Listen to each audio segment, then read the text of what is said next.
ಕೆಲವು ದಿನಗಳ ಹಿಂದೆ ಒಂದು ರಾಬ್ರಿ ಪ್ರಕರಣ ದಾಖಲಾಗಿತ್ತು. ಇದು ಘಟನೆ ವರದಿಯಾಗಿದ್ದು ಬ್ರಹ್ಮಪುರ ಪೊಲೀಸ್ ಸ್ಟೇಷನಲ್ಲಿ.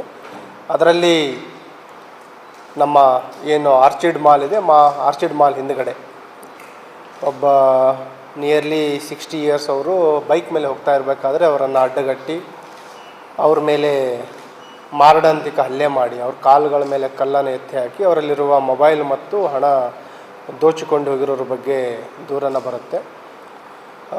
ನಾವು ಪ್ರಾಥಮಿಕವಾಗಿ ಸ್ಥಳಕ್ಕೆ ಧಾವಿಸಿ ಸ್ಥಳವನ್ನು ಪರಿಶೀಲನೆ ಮಾಡಿದಾಗ ಕೆಲವು ಅನುಮಾನಗಳು ಬರುತ್ತೆ ಮತ್ತು ಈ ಪ್ರಕರಣವನ್ನು ಬ್ರಹ್ಮಪುರ ಇನ್ಸ್ಪೆಕ್ಟರ್ ಸೋಮಲಿಂಗ್ ಅವರು ಮತ್ತು ಅವರ ಸಿಬ್ಬಂದಿಯವರು ಗಂಭೀರವಾಗಿ ಪರಿಗಣಿಸಿ ವೈಜ್ಞಾನಿಕವಾಗಿ ಮತ್ತು ತಾಂತ್ರಿಕ ಸಾಕ್ಷ್ಯಗಳನ್ನು ಕಲೆ ಹಾಕ್ತಾರೆ ಮತ್ತು ನಮಗೆ ದೊರೆತ ಕೆಲವು ಟೆಕ್ನಿಕಲ್ ಲೀಡ್ಸ್ಗಳ ಮೇಲೆ ಆರೋಪಿಗಳನ್ನು ಬಂಧಿಸುವಲ್ಲಿ ಕೂಡ ಯಶಸ್ವಿಯಾಗ್ತಾರೆ. ಇದರಲ್ಲಿ ಪ್ರಾಥಮಿಕವಾಗಿ 3 ಜನ ಆರೋಪಿಗಳನ್ನು ಬಂಧಿಸ್ತಾರೆ. ಅವರ ಒಂದು ವಿಚಾರಣೆಗೆ ಒಳಪಡಿಸಿದಾಗ ಏನು ಇದು ಸುಲಿಗೆ ಪ್ರಕರಣ ಇತ್ತು, ಆ ಸುಲಿಗೆ ಪ್ರಕರಣಕ್ಕೆ ಒಂದು ಹೊಸ ತಿರುವು ಬರುತ್ತೆ.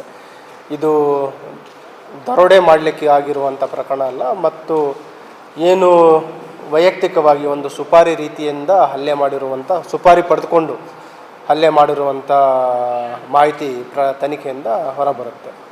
ಇಲ್ಲಿವರೆಗೆ ಒಟ್ಟು 4 ಜನ ಆರೋಪಿಗಳನ್ನು ಬಂಧಿಸಲಾಗಿದೆ. ಅದರಲ್ಲಿ 3 ಜನ ಏನು ಯುವಕರಿದ್ದಾರೆ ಅದರಲ್ಲಿ ಬಂಧಿತರಾಗಿರುವಂಥವ್ರು ಮತ್ತು ಇವರಿಗೆ ಸುಪಾರಿ ಕೊಟ್ಟಿರುವಂಥದ್ದು ಯಾರು ವಿಕ್ಟಿಮ್ ಇದ್ದಾರೆ, ವಿಕ್ಟಿಮ್ ಅವರ ವೈಫನ್ನು ಕೂಡ ನಾವು ಬಂಧನ ಮಾಡಿದ್ವಿ. ಅವರು ಇವರಿಗೆ ಸುಪಾರಿ ಕೊಟ್ಟಿರ್ತಾರೆ.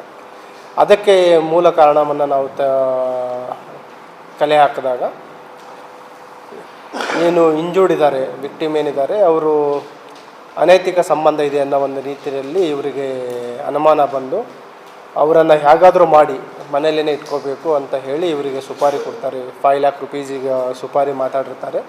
ಅಡ್ವಾನ್ಸ್ ಆಗಿ 50,000 ದುಡ್ಡನ್ನು ನೀಡಿರ್ತಾರೆ ಮತ್ತು ಇವರಿಗೆ ಯಾವುದೇ ರೀತಿಯ ಪ್ರಾಣಕ್ಕೆ ಅಪಾಯ ಆಗಬಾರ್ದು, ಮನೇಲಿ ಇರುವ ರೀತಿ ಅವ್ರ ಕಾಲ ಮೇಲೆ ಗಾಯ ಮಾಡಿ ಅಂತ ಹೇಳಿರ್ತಾರೆ. ಅದೇ ಒಂದು ಹಿನ್ನೆಲೆಯಲ್ಲಿ 2 ಕಾಲುಗಳ ಮೇಲೆ ಕಲ್ಲನ್ನು ಎತ್ತಿ ಹಾಕಿ ನಡೆಸಿರುವಂಥ ಈ ಒಂದು ಘಟನೆ. ಈ ಹಿನ್ನೆಲೆಯಲ್ಲಿ ಯಾರು ಸುಪಾರಿ ನೀಡಿದ್ರು ಅವರನ್ನು ಮತ್ತು ಸುಪಾರಿ ಪಡೆದಂಥ 3 ಜನ ಆರೋಪಿಗಳನ್ನು, ಒಟ್ಟು 4 ಜನ ಆರೋಪಿಗಳನ್ನು ಬಂಧಿಸಲು ಯಶಸ್ವಿಯಾಗಿದ್ದಾರೆ. ಮತ್ತು ಇದೊಂಥರ ಗಂಭೀರವಾದ ವಿಚಾರ ಆಗಿತ್ತು. ಯಾಕಂತಂದರೆ ಕೆಲವು ಸ್ಥಳೀಯರು ಅಲ್ಲಿ ತುಂಬ ಒಂದು ಭಯದ ವಾತಾವರಣ ಆಗಿರೋ ರೀತಿಯಲ್ಲಿ ನಮಗೆ ಮಾಹಿತಿಯನ್ನು ನೀಡಿದರು ಮತ್ತು ಸುರಕ್ಷತೆಯ ಬಗ್ಗೆಯೂ ಕೂಡ, ಭದ್ರತೆಯ ಬಗ್ಗೆಯೂ ಕೂಡ ಅಲ್ಲಿ ನಮಗೆ ಮಾಹಿತಿಯನ್ನು ನೀಡಿದರು. ಸಂಜೆ ಅರೌಂಡ್ 10:15 ಈ ರೀತಿ ಇನ್ಸಿಡೆಂಟ್ ಆದರೆ ಏನು ಅನ್ನೋ ರೀತಿ ಕೆಲವರು ನಮಗೆ ಹೇಳಿದರು. ಆ ಹಿನ್ನೆಲೆಯಲ್ಲಿ ಈ ಪ್ರಕರಣವನ್ನು ಗಂಭೀರವಾಗಿ ಪರಿಗಣಿಸ್ಕೊಂಡಿದ್ದೀವಿ ಮತ್ತು ಏನು ಪ್ರಕರಣ ಭೇದಿಸಿದ್ದಾರೆ ನಮ್ಮ ಎಲ್ಲ ಅಧಿಕಾರಿ ಸಿಬ್ಬಂದಿಯವರಿಗೆ ನಾನು ಅಭಿನಂದನೆ ಸಲ್ಲಿಸ್ತಾ ಇದ್ದೀನಿ.